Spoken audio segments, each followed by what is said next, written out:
국내 코로나19 신규 확진자는 77명 발생해서 다시 두 자릿수를 기록했습니다. 방역당국은 다만 추석 연휴 뒤에 재확산할 가능성이 높다면서 거듭 외출 자제를 당부하고 있는데요. 오늘 전문가와 함께 관련 내용 짚어보겠습니다. 김경우 인제대 서울백병원 교수 모셨습니다. 어서 오시죠. 네, 안녕하세요. 예, 교수님 또 추석 명절날 또 이렇게 뵙게 되네요. 네, 예, 오늘 나와주셔서 감사합니다. 네, 감사합니다. 예, 추위부터 먼저 살펴보겠습니다. 뭐 하루하루 그 등락에 이렇게 연연하면 안 되겠습니다만 연휴 첫날이었던 어제 세 자릿수까지 늘어나면서 사실 불안했던 것도 사실입니다. 그런데 오늘 다시 77명으로 두 자릿수로 내려왔습니다. 현재 추세 좀 어떻게 보고 계신지요? 네, 지적하신 것처럼 좀 걱정이 됐었는데 다행히 계속 증가세가 이어지진 않고 다시 두 자릿수로 내려온 점이 조금 다행인 것 같고요. 하지만 여전히 수도권에서 발생 비율이 높고 67명 중에 50명이 벌써 이제 수도권이기 때문에 네. 전혀 안심할 수 있는 상황은 아니고 특히 이제 어제 같은 경우에는 휴일이었기 때문에 이제 의심 환자 신고 건수가 또 감소된 상태에서 67명, 국내 지역 발생이 67명은 적은 숫자는 아니기 때문에 네. 언제든지 좀 우려가 되는 상황이고 또 연휴 기간이라고 하더라도 이제 발열이나 호흡기 증상과 같이 조금이라도 의심 증상이 있으신 분들은 휴일에도 선별진료소가 운영을 하고 있기 때문에 적극적으로 검사에 응해 주시는 것들이 필요할 것 같습니다. 예. 코로나19와 함께 맞는 추석 연휴, 워낙 전례가 없는 상황이기 때문에 방역당국에서도 계속 긴장을 하고 있는 상황인데 귀성객에 더해서 축항스 행렬까지 연휴 내내 이어질 것으로 보여서 참 걱정이 많이 됩니다. 이런 가운데 부산에서 서울 거주 귀성객 한 분이 확진 판정을 받았습니다. 혹여나 또 연휴 기간 유사 사례들이 많이 늘어날까 걱정이 되는데요. 어떻게 보고 계세요? 네, 이제 두 가지 문제가 있을 것 같습니다. 이제 일단 많은 분들이 충분히 비수도권, 특히 이제 고향이나 지방을 많이 방문하실 것 같고, 물론 예. 이제 지방에서 수도권에 오시는 분도 많이 계실 것 같고요. 일단 증상이 없는 상태에서 감염 전파가 일어날 수 있거나 또 증상이 있으신데도 검사를 안 받으신 상태에서 감염 전파가 될 수가 있거든요. 그래서 예. 방역 수칙 준수를 더 철저히 증상이 있건 없든 모든 분들이 다 해주셔야 될 것 같고요. 두 번째는 이번 사례와 같이 증상이 조금이라도 의심되시는 분들은 좀 조기에 적극적으로 검사를 받으셔서 추가적인 감염 확산이 일어나는 걸 예방하고 이미 접촉자로 감염이 전파됐다고 하더라도 그분들을 빨리 찾아서 추가적인 전파가 일어나지 않도록 밀접 접촉하신 분들에 대한 격리 조치가 빨리 일어날 수 있도록 연휴에도 적극적으로 검사를 받아주시는 것이 좋겠고요. 무엇보다도 근본적으로는 가급적이면 이번 추석 연휴에는 특히 이제 수도권에 계신 분들이 이 비수도권으로 이동 같은 것을 조금 자제해 주시는 것이 중요할 것을 좀 시사하는 사례라고 볼 수 있겠습니다. 예, 그렇기 때문에 방역 당국에서도 이제 코로나19 재확산을 우려해서 이번에 고향 방문 최대한 자제해달라라고 당부를 해왔는데 실제로 우리가 경험상 그 휴가 연휴가 있으면 그 이후에 확진자들이 급증하는 사례를 계속 봐오지 않았습니까? 그렇기 때문에 이번 연휴도 사실 걱정이 많이 될 수밖에 없는데 교수님이 보시기에 이번 추석 연휴 어떤 부분들이 가장 걱정이 되시는지요? 네, 우선은 그 방역 수칙을 잘 지켜주셔야 되는데 특히 이제 어르신들을 뵐 때는 더 주의를 기울여 주셔야 되겠습니다. 특히 마스크 착용, 손위생 같은 예. 것들 잘 해주셔야 될 것 같고요. 그래서 어르신들의 이제 건강 안전을 지키는 것이 가장 조금 유의하셔야 될 점이 될 것 같고요. 예.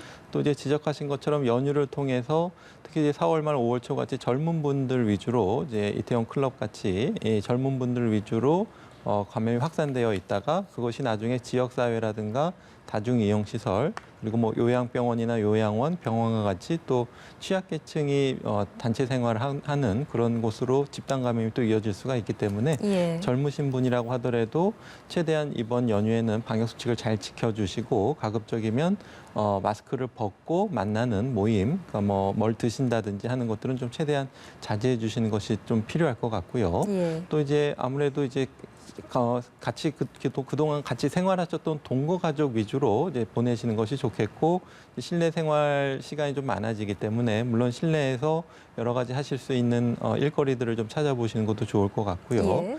또 한적한 가까운 공터나 실외 활동이 있다면 가벼운 산책이나 운동 같은 것을 하면서 일상생활의 리듬을 유지하시고 또 평상시 하고 있는 어떤 식생활이나 건강관리 이런 것도 연휴 기간에 좀 꾸준히 하시는 것이 좋을 것 같습니다. 예, 코로나19와 함께 맞는 추석 어떤 점들을 유의해야 되는지 짚어주셨습니다. 연일 신규 확진 사례들이 계속 나오고 있는데 최근에는 의료기관 그리고 노인 요양시설에서 좀 집단 감염이 많이 발생을 하고 있는 양상인 것 같습니다. 많이 보도가 됐습니다만 서울 도봉구 소재 정신과 전문병원이죠. 다나병원에서 지금 확진자가 30명까지 늘어났는데 이게 처음 확진자가 나온 게 지난달 28일 입원 환자 2명으로부터 확진이 됐던 건데 지금 불과 3일 새에 이렇게 확진자가 급증을 했습니다. 빠르게 증가하는 그 원인은 뭐라고 평가하고 계신지요? 네, 이 병원 같은 경우 이제 입원하신 분도 160명이 넘고 또 아무래도 정신 전문 병원 같은 경우에는 그분들이 장기적으로 입원하시면서 그분들을 위한 어떤 공동 사회 프로그램 다 같이 뭐 레크레이션 하거나 또 뭐 식사를 한다든지 그리고 그 병동 자체에 어떻게 보면 또 같이 생활하시는 경우가 많기 때문에 만약에 한 분이라도 감염되시면 이분들 사이에 감염 전파가 잘 일어날 수가 있겠고요. 또 이분들에게 마스크 착용과 손위생 같은 것들을 좀 잘 지켜주시도록 권고할 수 있지만 또 정신질환 종류에 따라서는 그런 방역 수칙을 또 잘 준수하기 어려운 환자분도 계실 수가 있을 것 같고요. 또 어떤 증상이 있거나 어디 불편한 데가 있을 때도 잘 조기에 좀 표현을 잘 못하신다든지 그러면서 조기에 감염병 발생을 인지하는 것이 좀 늦는 경우에는 이렇게 좀 집단적으로 감염이 잘 생길 수 있는 환경이 될 수 있을 것 같고요. 또 이분들이 이제 어떻게 감염됐는지 감염 경로를 조사를 해야 될 텐데 일단은 종사자분들은 현재 다 음성으로 나왔다고 알려져 있는데 만약에 입소자를 통해서 감염이 됐다면 또 이분들을 대상으로 동선이라든가 접촉자를 파악해야 되는데 또 이제 정신질환에 따라서는 그런 역학조사나 동선 추적이 좀 어려운 분들도 있을 수 있기 때문에 아마 좀 역학조사에도 좀 어려움이 많을 것 같고 또 이제 발견된 후에도 어떤 추후 치료가 이루어진다든지 아니면 코호트 격리 방에서 나가지 말고 잘 계시라고 해도 그런 통제가 또 어려울 수 있는 부분이 많아서 특히 이제 기저질환이 있으신 분이라든지 또 이렇게 정신질환이 있으신 분들 같은 경우에는 아무래도 방역 관리에 어려운 점이 좀 많은 것 같습니다. 말씀해 주신 것처럼 지금 해당 병원은 코호트 격리가 내려졌음에도 빠르게 확진자가 늘어나고 있는 상황이고 여기에 더해서 지금 이 병원 인근에 위치한 예마로 데이케이 센터 노인 요양시설에도 확진자가 지금 30명이 나왔습니다.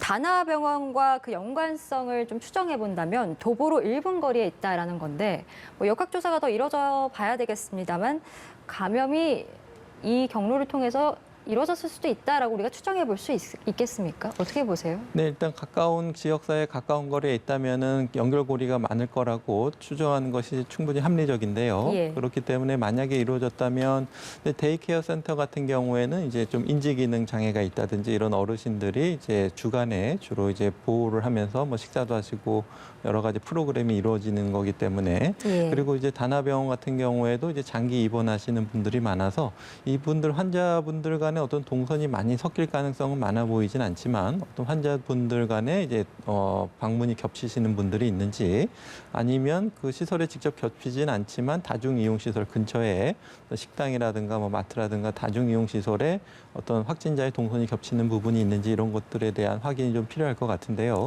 이제 수도권의 특성상 워낙 이동거리가 많고 또 많은 사람들이 이동하고 동선이 복잡하기 때문에 일단 도봉구 이외 지역에서부터 감염이 유입됐을 가능성도 충분히 있을 수가 있을 것 같아서 아마 이제 역학조사를 해봐야 되겠지만 경로 추적은 좀 쉽지는 않을 것으로 좀 예상이 됩니다. 여러 가지 가능성을 열어놓고 좀 역학조사가 이루어져야 될 텐데 더 이상 좀 확진자가 나오지 않기를 저희도 바라보겠습니다. 거기에 더해서 지금 기존의 사례에서도 확진자들이 계속 나오고 있거든요. 우리가 그 전에 계속해서 짚어왔던 부산 동아대학교 부민 캠퍼스라든지 경기 안양시 음악학원 등 이렇게 우리가 기존에 계속해서 얘기해왔던 사례들 중에서도 확진자들이 잇따라 나오고 있는데 사실 이 코로나19가 뭔가 시설이라든지 유형과는 전혀 무관하게 감염의 고리가 끊임없이 이어지고 있는 양상이라서 참 걱정이 됩니다. 당국에서 이걸 지금 컨트롤을 다 할 수 있는 상황인 건지도 궁금한데요.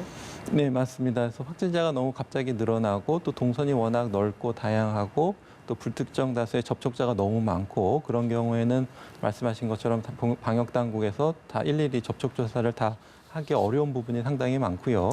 그렇기 때문에 지금 이제 조사 중인 사례가 아직도 한 19%, 20%를 넘는 상태가 되겠고요.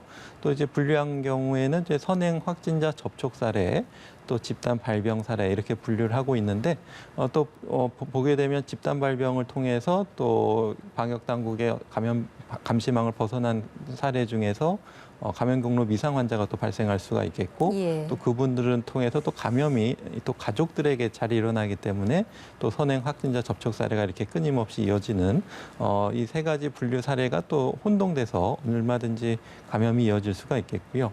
또 안전신문고 앱을 통해서 지금 신고된 방역수칙 위반 사례들을 분석하게 예. 되면은 아직도 좀 방역수칙 준수가 좀 미흡한 부분들이 많이 있어서 이런 집단 소규모 감염은 앞으로도 좀 계속 이어질 가능성이 많기 때문에 우리가 언제든지 확진자분들이 특히 이제 집단 소규모라도 집단 감염이 있을 수가 있기 때문에 집단 내 방역 수칙 관리 준수가 매우 중요하겠고 또 개인 방역 수칙 준수도 모든 분들이 또 이제 중요할 수 있는 점을 시사할 수 있겠습니다. 예, 알겠습니다. 그리고 비교적 좀 긍정적인 소식도 하나 저희가 들어와 있는데 감염 경로를 알지 못하는 불분명 환자 비율이 한 달 새 지금 20% 아래로 떨어졌습니다. 계속해서 20%를 웃돌면서 걱정이 많이 됐었는데 뭐 여전히 안심할 수 있는 상황은 아닌 거죠? 네, 그렇습니다. 안심할 수 없고요. 아직도 이제 20%가 되겠고, 이제 19%대로 잠깐 떨어졌는데 이것은 그 지난 2주간에 발생한 총 신규 확진자 1,300명 가운데서 이제 감염 경로를 조사 중인 사례가 249명, 예. 19%라는 통계가 나왔는데요. 여기서 이제 해외 유입 사례 190명을 포함한 사례이기 때문에 해외 유입 사례를 제외하게 되면 여전히 감염 경로를 조사 중인 사례 비율은 20%가 넘고 예. 5명 중에 1명꼴로는 감염 경로를 알 수가 없다라는 것은 어디선가 감염시킨 분이 계속 존재하고 그분으로 인한 다른 감염자도 계속 존재할 수 있다는 뜻이기 때문에 아직은 전혀 안심할 수가 없겠고 또 감염 경로를 나중에 연결고리를 찾았다고 하더라도 이미 발생하신 분들은 그 방역 관리망 밖에서 발생하신 분이기 때문에 얼마든지 추가적인 연쇄 감염이 일어났을 수 있다는 것을 뜻하기 때문에 방역망 관리 밖에서 발생 비율에 대한 수치가 증가하는 것도 좀 상당히 우려되는 부분이 될 수 있겠습니다. 예, 알겠습니다. 그 연일 논란이 되고 있는 독감 백신 얘기 좀 해보겠습니다. 유통 과정에서 이 상온에 노출이 되면서 접종이 중단된 이 독감 백신, 당초에 당국에서는 맞은 사람이 없다라고 했는데 지금까지 확인된 맞은 사람이 1,362명으로 늘어났습니다. 여기에 또 이상 반응을 보였다라고 밝힌 사람도 4명까지 늘어났는데 왜 이렇게까지 늘어났다라고 보십니까? 네, 그 접종 일자 같은 것도 확인해봐야 될 것 같으니 아마 다양한 요인들이 겹쳐 있는 것 같고요. 그러니까 독감 예방 접종을 중단을 권고했지만 연락을 좀 못 받으신 사례가 있다든지 아니면 유료 접종하고 국가 독감 예방 접종 백신이 제조사가 동일하기 때문에 의료기관에서 이제 관리하는 차원에서 그것이 이제 혼동돼서 섞여서 이제 접종이 됐을 가능성도 있겠고 예. 또 이제 18일까지 납품이 되고 예방 접종은 이제 그 다음 주 22일부터 접종인데 좀 들어왔다고 또 미리 조금 더 빨리 놔드리고 이런 사례도 좀 있었지 않을까 싶고요. 그래서 예. 아마 이제 그 독감 예방 접종이 좀 빨리 들어오신 분들은 물론 이제 예약 날짜를 정해서 해야 되는데 예약 날짜를 정해서 하는 이유는 이제 의료기관에 이제 너무 혼잡하게 사람들이 좀 몰리지 않고 또 예약을 하지 않았을 때는 이제 이쪽 기관에 갔더니 접종이 동이 나서 또 저쪽 의료기관에 찾아다니시고 이렇게 예방 접종 독감을 찾아서 이렇게 다니시는 사례들이 있었기 때문에 충분한 희망자와 이제 감염 예방 차원에서 그리고 이제 독감 물량을 이제 알맞게 이제 배분하기 위해서 예약제를 시행하고 있는데 그 예약제 시행보다 좀 빨리 예방 접종을 좀 미리 해드린 사례들 때문에 예. 이렇게 지금 미리 좀 맞으신 사례들이 보이고 있는데요.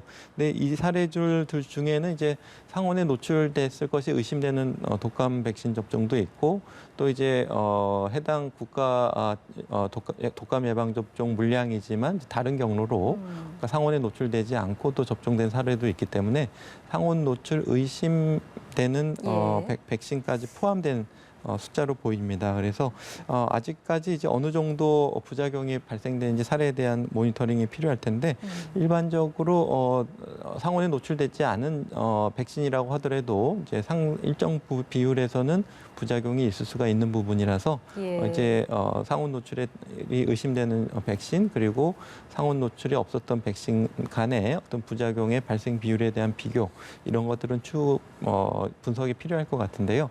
제가 예상하기에는 만약에 단순하게 짧은 시간 내에 상온 노출이 됐었다면은 예. 지금 좀 미리 접종을 하셨다고 하더라도 큰 부작용 문제는 더 많이 발생할 것으로 예상되지는 않아서 크게 이제 걱정하실 필요는 없으실 것 같습니다. 부작용에 대한 부분도 저희가 더 지켜봐야겠고, 일련의 과정에서 아무래도 이 국내 백신 관리 체계가 좀 허술했다라는 지적들이 있었기 때문에 이런 부분들에 대한 체계적인 보완도 좀 필요할 것 같습니다.